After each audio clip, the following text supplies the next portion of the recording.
Sa Olongapo City, miyembro man o hindi na Iglesia ni Cristo, nakipila ang mga ito at tinangkilik at pinunood ang Felix Manalo the Movie. May report si Bong Makapagal. Dinagsa din ng mga non-INC members o mga hindi kaanib sa Iglesia ni Cristo ay kaapat na araw na screening ng pelikulang Felix Manalo dito sa Olongapo City. Ayon sa aming nakausap, sila yung mga nagsusuri sa aral ng Iglesia ni Cristo. Halos okupahin ang isang sinehan dito sa isang mall sa Olongapo City ng mga non-INC upang mapanood ang nasabing pelikula.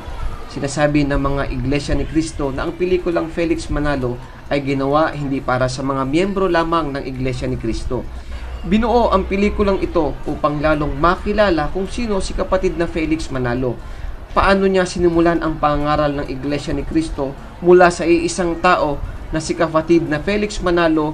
Ngayon, ang Iglesia ni Cristo ay hindi lamang sa bansang Pilipinas, kundi kinikilala na sa buong mundo.